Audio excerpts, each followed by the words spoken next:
Okie doke, let's get going. I'm really happy you're all here to talk about cultural competence.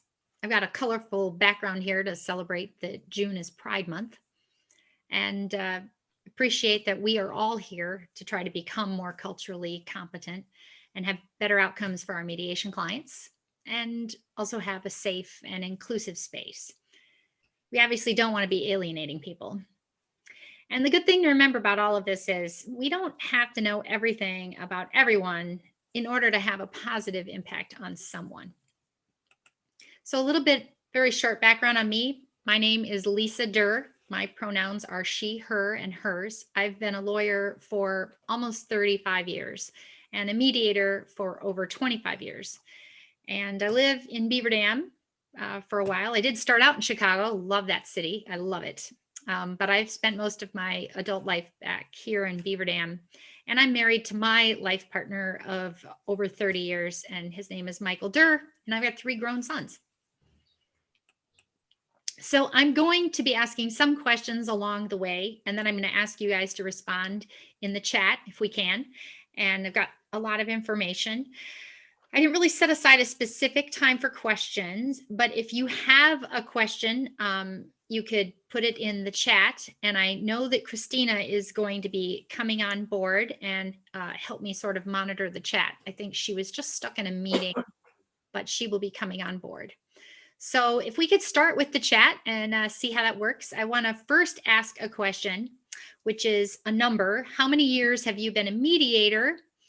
And then also if you've taken a multicultural class before. So how long you've been a mediator, and if you're an attorney, that's fine. If you're not an attorney, you can throw in your other occupation, but take a second. Again, how many years have you been a mediator? And if you've taken a multicultural class or workshop or training.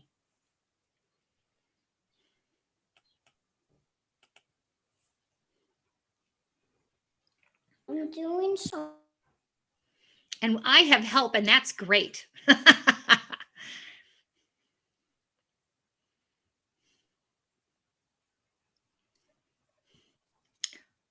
Well, this is a very experienced class. So if you can call it that, I'll just call it a training. But yes, yes, and yes. All right. We got a lot of experienced people here. So that's good to hear. Great. Cool. Great, great. Union side labor, grad student, lots of experience. Excellent. That's awesome to hear. Whoops. Didn't mean to jump ahead there. So I want to do another. Oh, the other thing is I'm going to have a couple polls, just a couple, nothing big, but I'm going to throw them in there because polls are kind of interesting to see what people think. So you have already seen the identity layers because you've all taken these trainings. So welcome. So we've all seen the identity charts, and I'm going to skip ahead a little bit because it's an experienced group. So clearly we understand that the primary core of our identity, we can't change these things, age, our ethnicity, we can't change our genes. But as we go out in layers, I think you can see that these are not all stable. In fact, many of them are very flexible, and we'll keep that in mind for later. So I want to talk a little bit about differences. We all know that we see them. We all know that they're implicit. And I'm going to see, I hope Christina is on. I think she is, because I'd like to do a quick early poll. And that is to ask at what age human beings show a preference for their own race. So if Christina, if you're on, if you can enable that poll, and that will show up for everybody and they can click what they think is the answer. All right, so I will launch it, but both questions are in one poll. So maybe if everyone just answers just the first question, then we'll relaunch it. Okay, just answer the first question. Sorry.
So here's a question. What about mixed race or ambiguous? Um, I This is just based on research of people that it was a clearly um, a race to which the child had not been generally previously exposed to. So the research shows like 95% of infants are really actually not exposed to people of a different race substantially. So I thought that was interesting. So it's looking at, when they're exposed.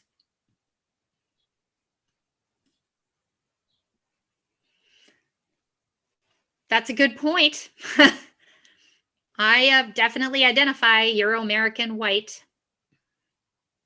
The question was, what about mixed race or ambiguous? So it's really not ambiguous to me. It would be a different race to the infant or the child. That's what the question is. So it looks like I've got 6, 7 people. Is there anybody else left that wants to take a shot at the answer here? All right. I'm going to end the poll here. So you've already answered the second question, so I'm not going to have to re-ask that, but I'm going to end the polling. So you guys did get, somebody here got this correct, and that is at 3 months, infants will begin to take a preference toward their own race at 3 months. And the 5 months, they'll prefer sounds in their native language. 6 to 8 months, they're more inclined to learn from an adult of their own race rather than someone of a different race, which is really just amazingly interesting how hardwired we are for seeing these different unconscious biases and analyzing them. So at 4 years, in addition to the preference of their own race, there's a development of a negative attitude to the outgroup. So obviously we're all well-intentioned people, consider ourselves moral, decent, fair-minded, but those of us who do, we might have the greatest difficulty in understanding how our belief systems can be biased and prejudiced. But these ideas, these isms, racism, heterosexism, ableism, they're not freely chosen. We are biologically programmed to see these differences, and we are socially conditioned to know which groups are superior. And I just want to ask, how many folks are familiar, again, just in the chat, how many folks are familiar with the concept of the Clark studies back in the 40s, where they took little African-American children and they had them look at dolls? Are people familiar with those studies? A couple yeses. So, essentially a husband and wife team teamed up again in like 47 and showed these little children, again, preschool age, a white doll and a black doll. And they asked them, which was the nice doll, which was the mean doll, which doll did they prefer?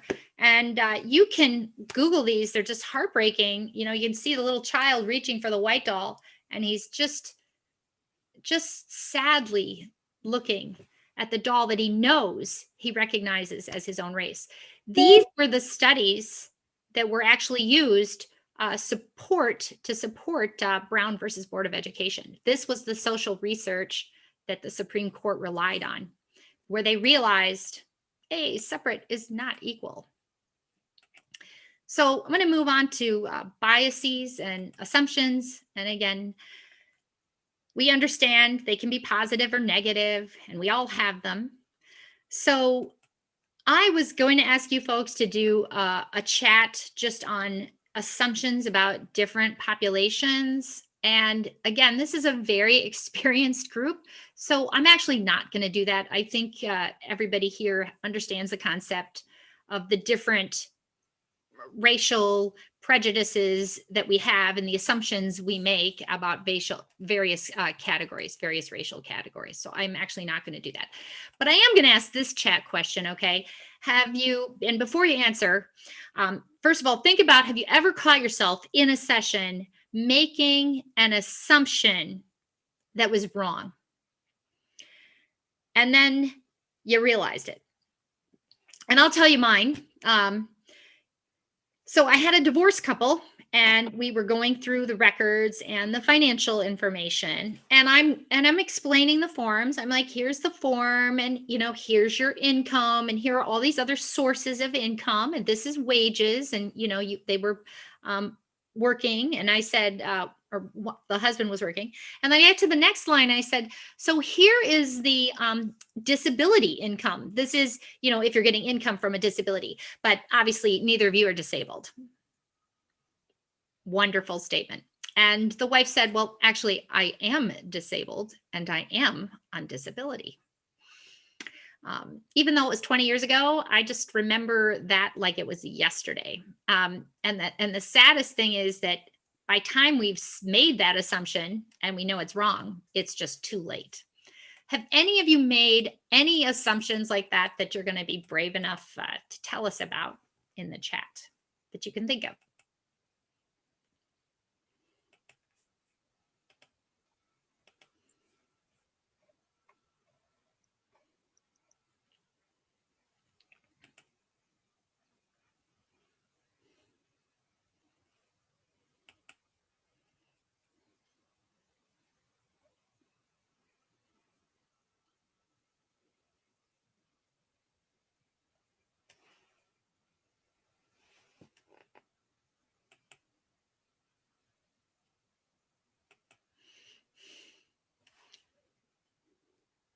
So we do assume all day, right? But Ruben is saying, I think before I speak, and that's obviously the goal, right? Of us all to think before we speak. That's absolutely correct. That's the idea, to get us to think before we speak more often. So on the other side of the spectrum, speaking of disabilities, again, this is all based on things I've seen or researched. There was an able-bodied person observing someone driving a car who got out that clearly needed the assistance of a wheelchair. That person parked, and he seemed to be having trouble getting the wheelchair into the trunk. So the observer offered it, and the person said, no, thanks, I'm fine. But the observer offered again, rejected, again, rejected. By this time, the driver finally got the wheelchair out, was incredibly frustrated. The Good Samaritan really thought he was helpful and perceived the driver as really oversensitive. But obviously, rushing to help someone who has some kind of a disability, especially over their objections, really conveys to all of those living with a disability that they're just always in need of help, and they're just too brave or not even competent enough to say no. So how do some of you handle when someone comes into your office with some kind of a physical or other kind of a disability that you observe? How do you handle that in the chat? And this is just a quick answer. This doesn't have to be deep and intense.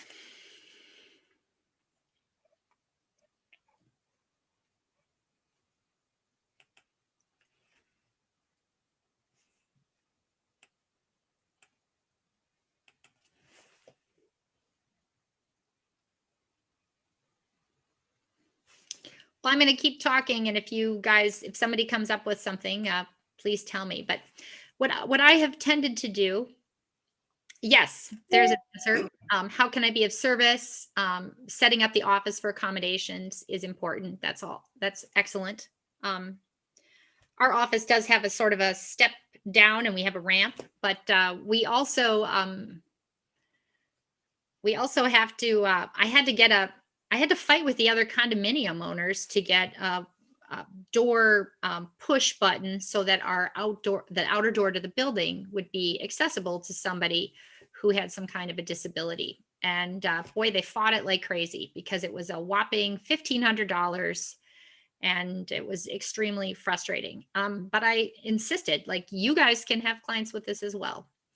As a mediator, if somebody's coming in that it really appears to be limping or slow, I really try to take a deep breath, not be going so fast so that I can wait for them. And we're in rural Wisconsin. There's definitely a macho attitude. So if I ask very casually if they need some assistance, or generally if I need to grab the door into the mediation room, if it's not open, they may say yes, and I grab the door. But if they say I'm fine, I don't push that. However, if they're really wobbly, I'll stay nearby. And in one case, I did, and the person fell, and I caught them. But they were using a cane, and they probably needed more assistance than the cane. But offering over and over is clearly not the best suggestion. So again, experienced group, you already know there's high rates of suicide and depression and stress and anxiety from stereotyping. And we already know that the whole LGBTQIA community has been subjected to tremendous school harassment and violence, by the way, which leads to additional fights. In fact, 2 out of every 5 students who were identified as LGBTQIA experienced at least one type of discipline, which is really unfortunate because these are fights they did not start. Another example, just a gender one, female musicians were only 5% of the top 5 symphony orchestras. And after blind auditions, completely blocking the judge's view, that produced a 5-fold increase in women who won places. The next level is going to be extremely difficult, and it's been extremely limited because awarding those musicians positions of authority and power and putting them in charge is not blind, and it can't be blind. And not surprisingly, the number of people in those authority positions was like 2%. And I just read this about a week ago in an article. And the author was saying after 20 years, it's increased to 2.9%. Like, wow, not a big increase in 20 years. So that's definitely an issue that's still going to have to be handled. We all know that racism hurts. We clearly see that higher blood pressure. And those who do not discuss the issues with friends or a therapist, frankly, the blood pressure goes even higher. So you probably know the difference between competence and humility. Humility is the attitude we have, and competence is acquiring the awareness, knowledge, and skills. But when you think of competence, it is, most people think of knowledge and skills. But humility, the awareness part of it, that is the attitude of respect and compassion for others, an egalitarian stance, diminished superiority, especially coming from the legal profession. We know more than our clients. They have come to us for help. What could we possibly learn from them? But instead, it's an other orientation, one that is self-focused. I'm sorry, one that is not self-focused, but focused on the other. So it's difficult to sometimes not slide into that role. And I generally do a better job, but I will say that this is where the self-care also comes into effect. If I'm really exhausted, tired, overworked, whatever, if I don't take that 5 minutes to take a couple deep breaths and ground myself, even 2 minutes, if I don't do that, I am more likely to make these exact kind of errors in mediation. So literacy, it's difficult. Having this knowledge of other cultures is not just trading stereotypes. And I don't know about you folks, but I've gone to a number of these trainings, and I get information about these different cultures, but it didn't necessarily help me change how well I was actually mediating.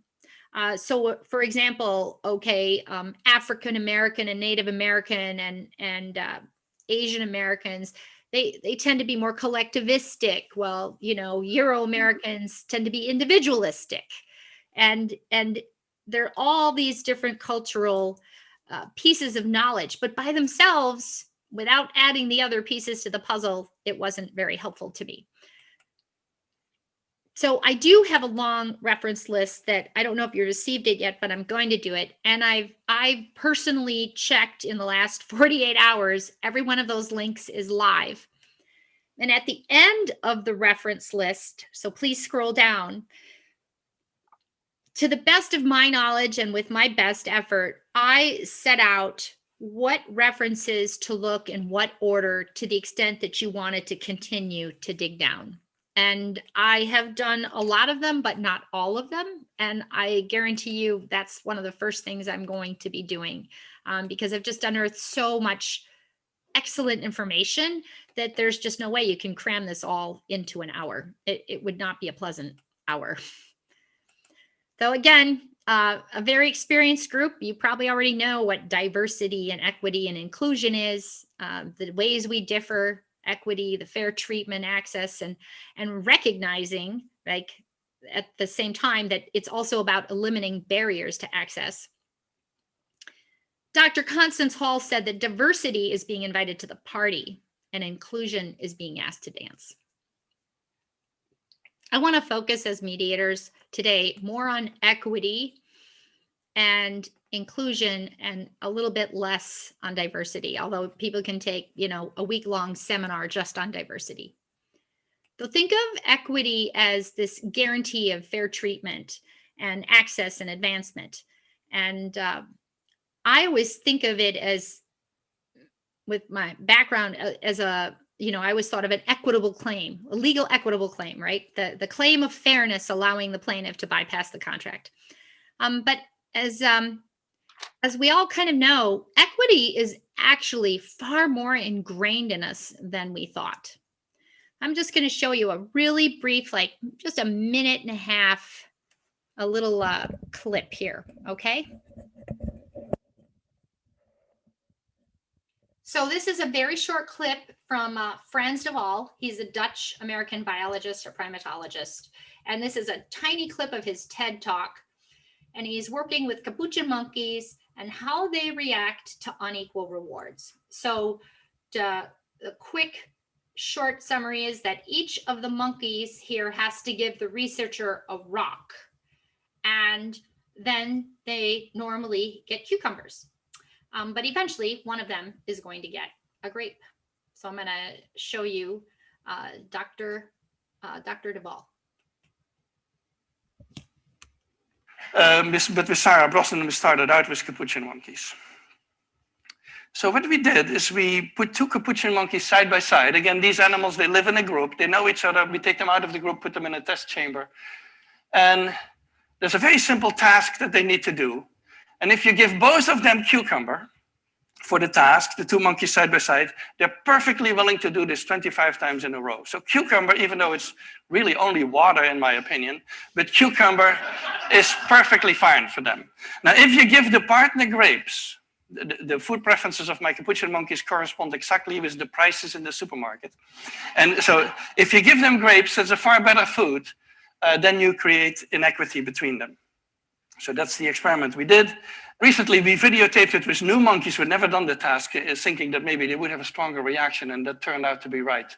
The one on the left is the monkey who gets cucumber. The one on the right is the one who gets grapes. The one who gets cucumber, note that the first piece of cucumber is perfectly fine. The first piece she eats. Then she sees the other one getting grape, and you will see what happens. So she gives a rock to us, that's the task. And we give her a piece of cucumber and she eats it. The other one needs to give a rock to us. That's what she does. And she gets a grape. And she eats it. The other one sees that. She gives a rock to us now, gets again cucumber.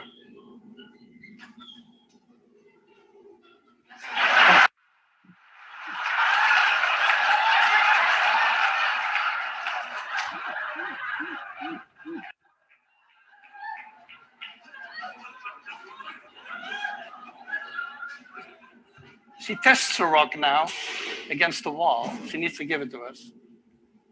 And she gets cucumber again.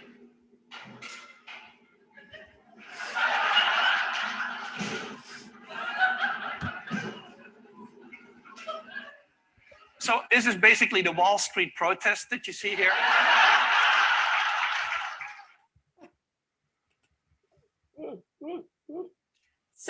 obviously, like just like the capuchin monkeys, we're hardwired. And it's ironic that he talks about the Wall Street protest, isn't it? How our fellow human beings who are marginalized feel when they're treated unfairly in education and housing and pay and police, and we could go on and on. Even all these other things, having to, answer for the entire race when their professor calls on you, being in a meeting and growing up in Indianapolis and being asked, so where are you from? All of this stuff. So we'll talk a little bit about bias-free language. So I'm very transparent, and I will let you know that I did send a glossary, and unfortunately, it looks like somehow that was corrupted. But in my resources, and it maybe very well could be that this online glossary is somehow set up that they don't want you to download it. I'm not sure, but I did set up that glossary in my resources, and I checked that link this morning when I was told that they couldn't open it, and it does open. That link opens online, and it's a very updated glossary. I found it to be very helpful. So I'm a cisgender person. My gender identity is female, and that corresponds to my assigned sex at birth. And the transgender, of course, is someone whose assigned sex at birth does not correspond to their gender identity. And you think of the term assigned sex of birth, and you think that's an odd way to put it. I mean, we're basically male or female. But essentially, there's an entire group of people who are intersex, and they're born with reproductive or sexual anatomy that just doesn't fit the typical male or female. A person can be born appearing to be female in the outside, but have male anatomy on the inside. Or a person can be born with genitals that are in between the usual male and female types. So I don't know, I think most of you did take the poll of how many births are intersex, where their bodies differ from the standard male or female. So I don't have to repeat that poll, but if you remember what you chose, the answer is actually 1 in 100. 1 in 100. 1 in 1,000 are so significantly different that doctors recommend normalizing their appearance.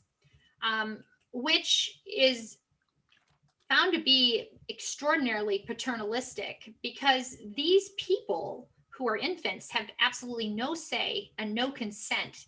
And we know the power differential between a medical surgeon and frightened parents.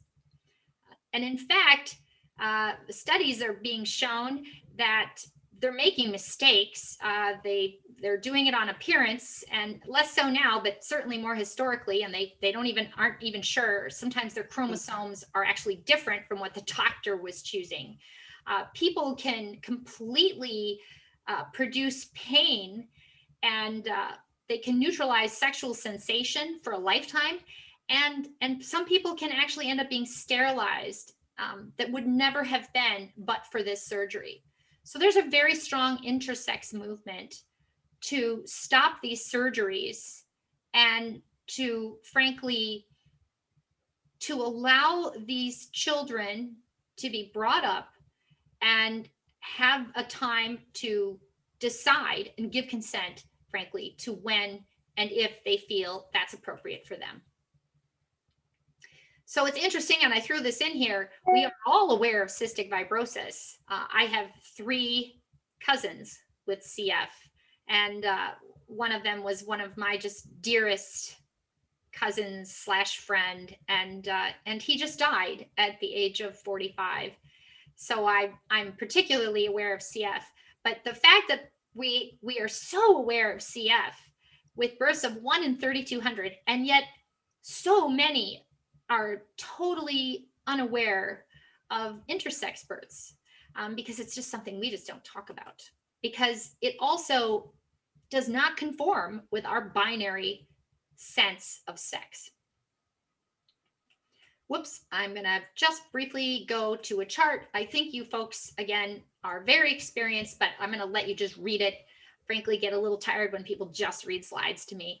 So I'm just going to give you like 10 or 15 seconds to just read some of these mistakes, microaggressions.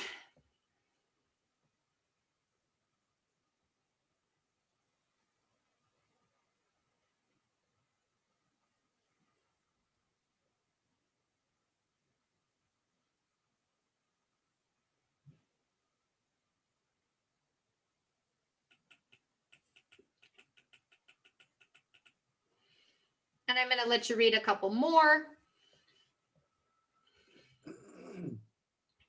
I picked these up in various places. The Black District Attorney was actually a presentation on culture by the man who was the district attorney or the defense counsel, either one.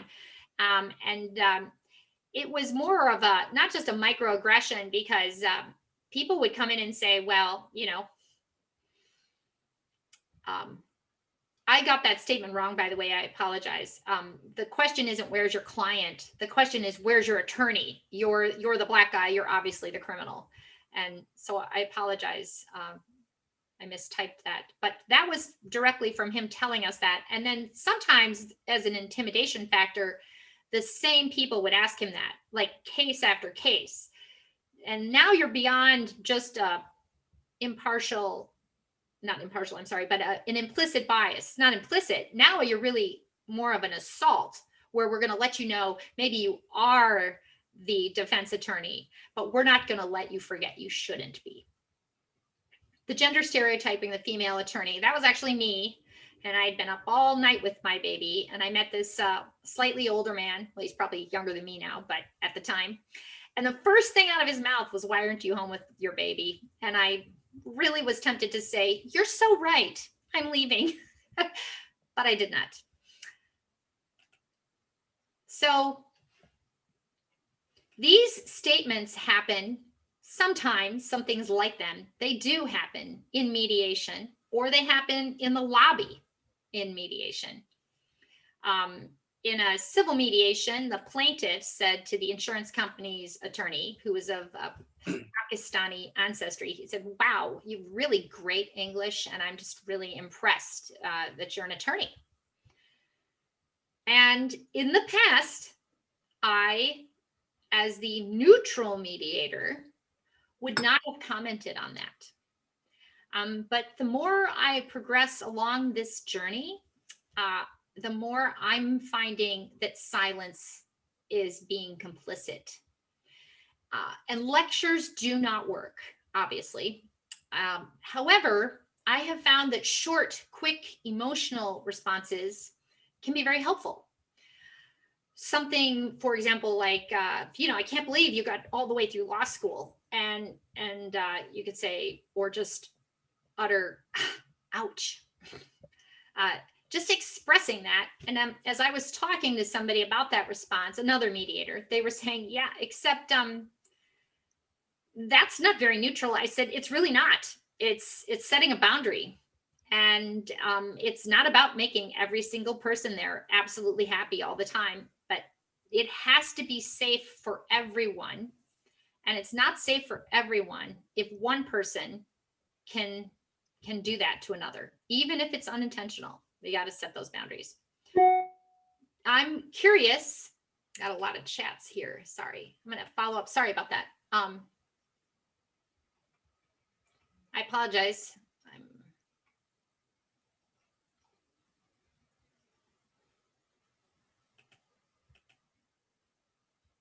So I'm reading about, I'm backing up here, but there's a comment when we were talking about disability, about customer service requiring us to engage a client. Not all places even, have the open door policy. Yeah, I agree with this. Having a doorknob on the inside. Yes.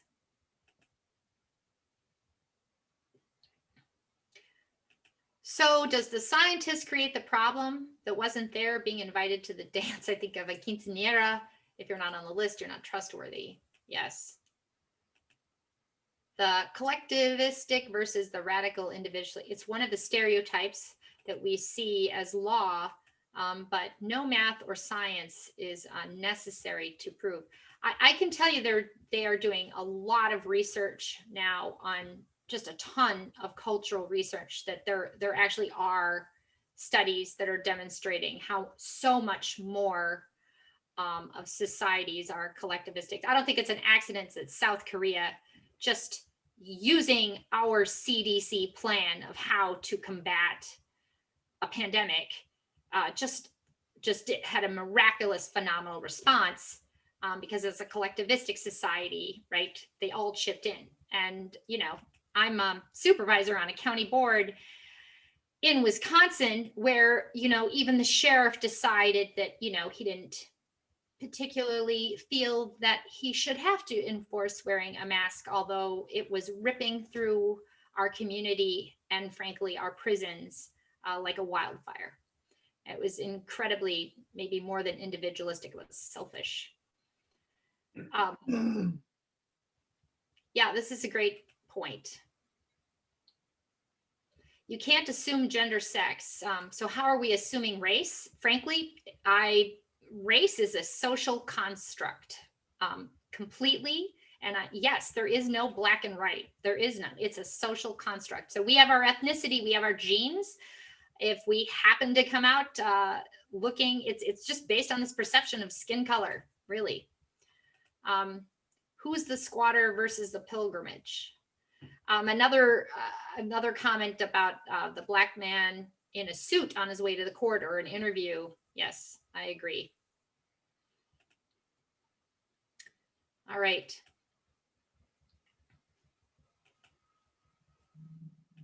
So I'm going to finally get to a little bit of strategies. You're like, you know, it's 20 to 1 and it'd be nice to give us some strategies. I'm going to tell you what's been working for me. I hope it works for you, but taking that time to reflect is just critical, because we cannot respect differences of which we're unaware, and it's hard to analyze our own assumptions. So I strongly, if you haven't, take another implicit bias test. And one of the things I've written coming up actually is a cultural autobiography. So the question is, as we are evaluating our experiences and our messages, if we do it through cultural autobiography, we say, what was my gender orientation process growing up? What are my views on race? What's my family's, my grandparents? How are these thoughts and values? How could these interfere with an inclusive and open connection to the parties? So more on the concept of deprogramming for me anyways. And I starred cultural autobiography. I have done it. It was extraordinarily helpful because it's not just an intellectual challenge. This is an emotional journey as well. And I never took the emotional journey until recently. So you talk to your parents, grandparents, friends, cousins, if you don't have the parents remaining. And I just let my mom talk, and she talked and talked and talked, and I had more than I needed. And the next day she said, do you need more history? I was like, I'm good now, Mom. But it was a positive experience. So, you know, you're going to be asking them, you know, were your grandparents immigrants? How did they adapt to the United States? You know, ask them about values. They'll talk about friends. They'll talk about religion and work ethic, and think of and write down the traits that you're proud of. And then from your recollections or what's being said, also write down the traits you're not as proud of, because we inherited those as well. I found out my stepfather is a very kind man. His grandfather was in the Ku Klux Klan in Wisconsin. I had no idea, just astounding. And then when you have these reactions, you have to think about, what does this mean for me personally? What does it mean for me as a mediator? So different things that we can also do aside from the reading and the movies. Again, these are all in my resources. Watching, there's some excellent movies that have been done. But it's interesting that the author of the Harvard implicit bias test was herself biased against race. And I don't know what her ethnicity was, but she had a bias implicitly, I guess, against or negating for Black people. And so she also surrounded herself frankly, with posters of leaders in the Black community, historical and current, that she admired deeply. And she put these pictures all around her office, and she really looked at them every time she came in and out. And it helped her. It affected her. In addition, she also talked about walking into a Crate and Barrel and seeing someone who was kind of dressed goth and had, spikes and the big holes in the ears. And she had, honestly, a really negative reaction to this person. But she recognized that. She recognized that feeling. And she went over and she engaged in a dialogue with this person. Obviously, she made eye contact first and, read the body language, and the person was open. And she went over and said, hello. So, ask my name. So talking to people who are different, going out to social events, somebody suggested, go to a different church. But even having a decent, close friendship relationship with even one person of a different race will change our impressions of the entire race.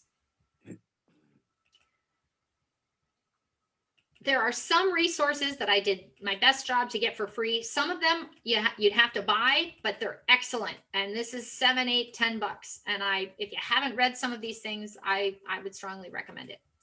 So because I did not make you folks suffer through writing down, yes, I'm male, I'm female, I have a different communication pattern, I'm this occupation, I'm that. So I didn't make you go through that.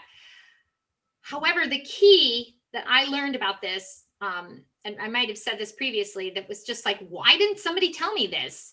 The more stable our identity, then the more inclined we are to negatively judge other people who do not share our identity. So I think I said that earlier on, but it was just so profound.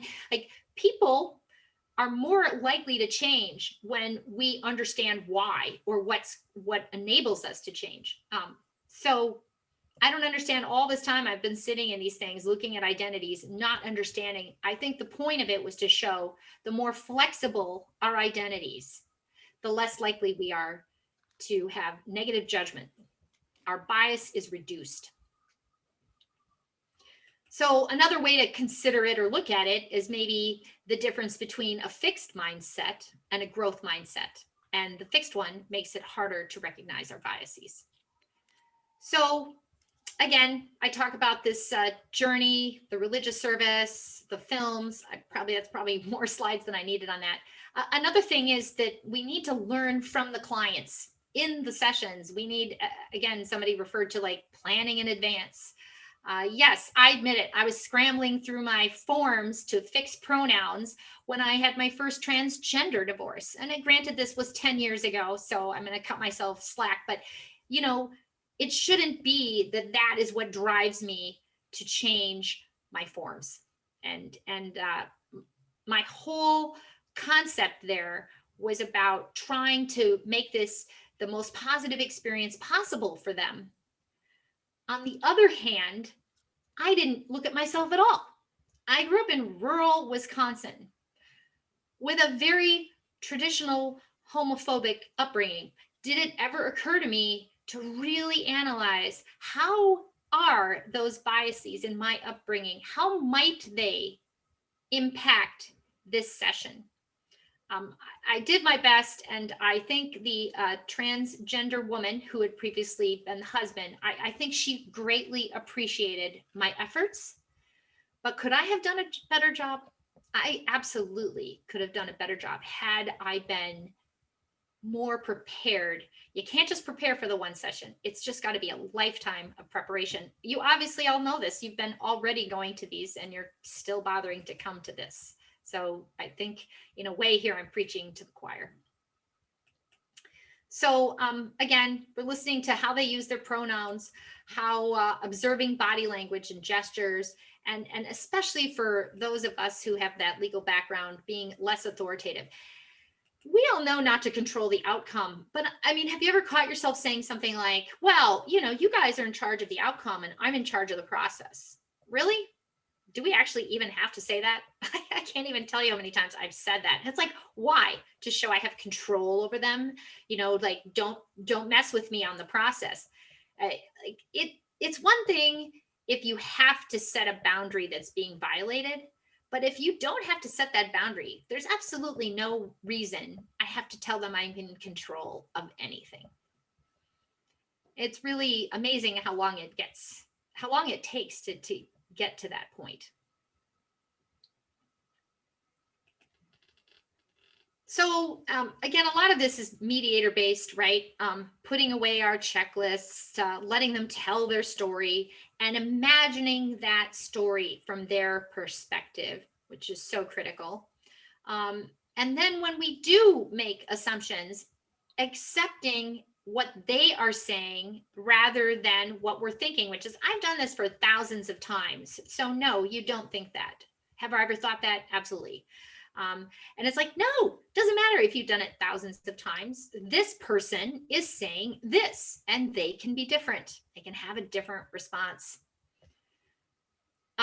In divorce, having this kind of hypothetical sympathy is really tough, especially when one party says, I already told the kids that their mother's going to a hell, right?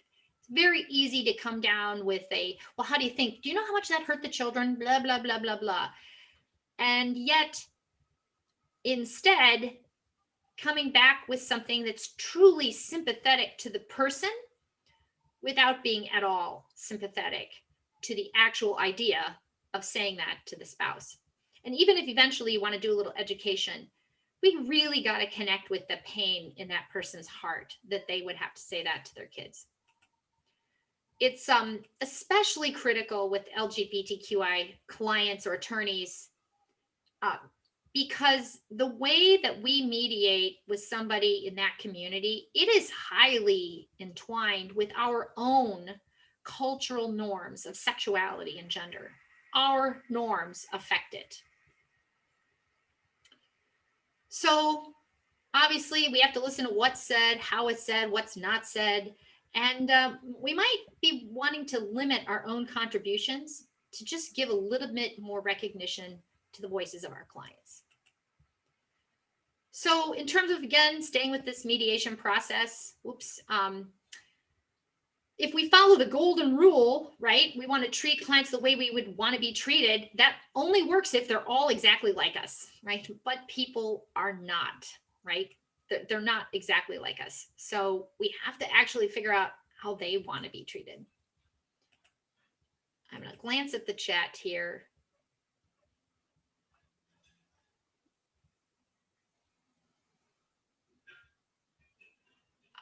Okay, some good points here from Ruben.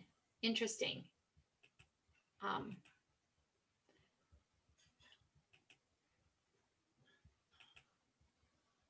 How do you advocate? How you advocate you don't know or talk to respect to someone that you don't care about. Yep, that's true. Less than 2% of mental health providers are Black. Yes, that is absolutely a fact. And so just so you know, Ruben, I think at least now, I think universities are doing a better job for students in mental health programs because I am one. And so I'm getting a master's and I will become a mental health clinician at the young age of 61. And I won't be fully licensed until I'm 64. But I can tell you, having gone through this class, which is really accelerated what I've been learning for a couple of years now, having done that, I can say that they are, the profession is definitely being more introspective and understanding that, frankly, on a true or false test, the answer to true is that the mental health profession has not met the basic mental health needs of ethnic minorities, ethnic and sexual identity and sexual orientation minority populations. We have actually caused harm. And so the answer to that was true.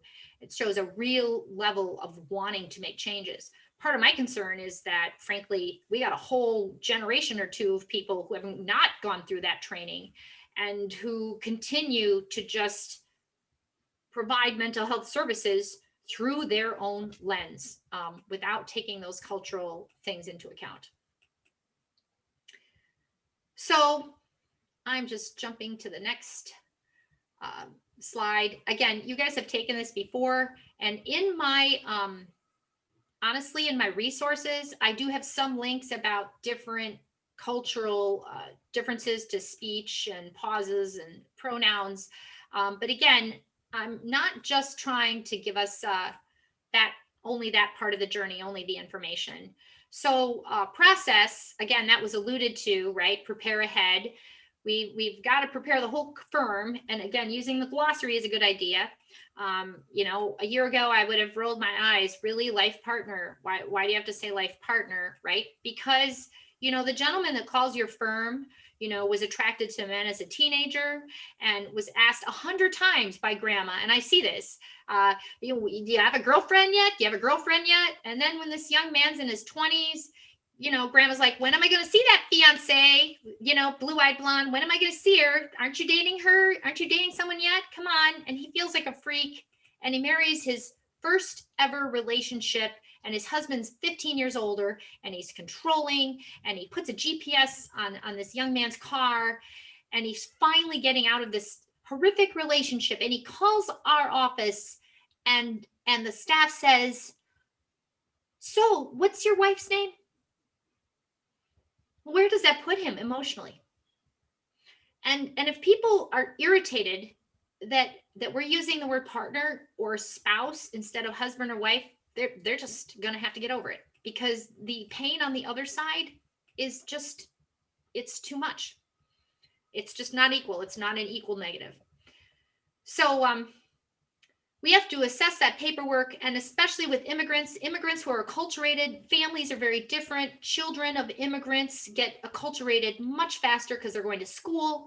And if you have someone specifically, especially if they have second language issues, if they have some problems with that second language, they may not be acculturated to our, quote, Euro-American culture, and that will produce issues in mediation as well. So I'm going to go to the next here. We have to maintain unconditional regard, especially when we have LGBTQ people, and we have the issue of intersectionality, right? Where I can be a white female attorney, and I can tell you in the 80s, as a woman attorney, I could just tell stories. It's not at all surprising that Sandra Day O'Connor was rejected by private firms. I would never take any amount of money to have to go through that kind of discrimination again, ever. And yet I'm older, and the culture has changed definitely from when I started 35 years ago. And so I have that intersectionality of an attorney as privilege, and being a woman, at least a long time ago, as being somebody marginalized. And yet look at what happens when you have maybe a gay Latino husband in a family case. Part of our mediator hat has to be discerning, looking at those, understanding those two different types of discrimination, or identities, I should say, that are subject to discrimination, and looking that either one of them can be salient at any different time, and that's also fluid.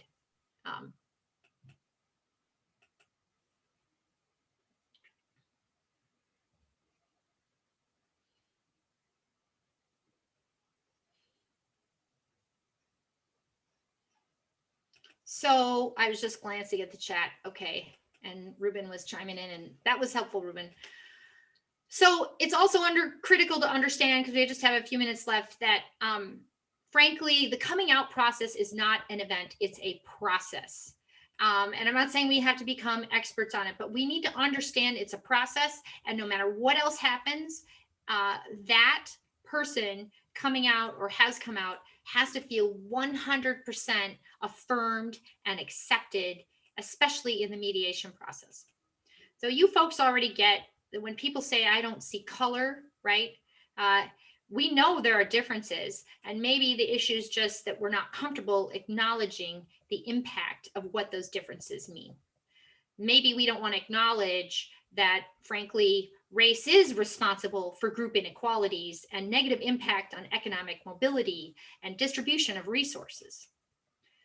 So in addition to the invisible veil, there's also one of the most beginning early articles that you can look. I tried to find it online, Peggy McIntosh, and she called it the invisible knapsack. And it comes from all the advantages of just being, you know, a white Euro-American person in our society. Just as you know, we're socialized at 4 to know which groups are better. And as a middle-aged white woman, I've been conditioned and socialized in this majority culture, not evaluating or understanding the advantages I have received from my race. And throughout this journey, by going through these difficult emotional parts, I have started to experience real professional growth. And when we make the invisible visible, I think we not only shed this unconscious bias, I think we find real beauty. And so I wanted to just put you up to make sure you look at the resources and go to the end and go to the next steps, because I put a lot of work. This was not research related. This was my instinct, but I put a lot of work of trying to put what things in what order might make sense. And you are free to switch up that order as much as you want. So I want to thank you for sticking with me through all of this hour. And if you want to stay on the line and you have a question, I'm happy to answer that. And if not, I'm fine as well. I can just stay on the line for a moment. But I want to thank you all for your attention and appreciation.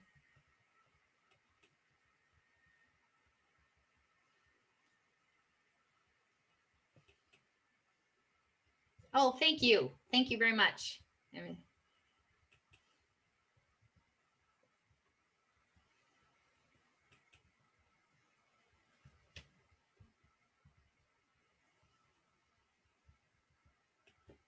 I just realized that I had my chat on this whole time. Sorry about that.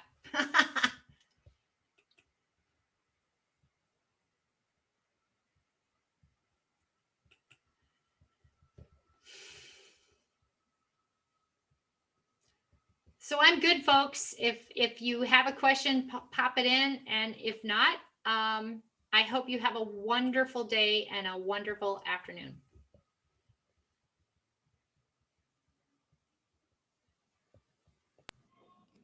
Thank you, Lisa.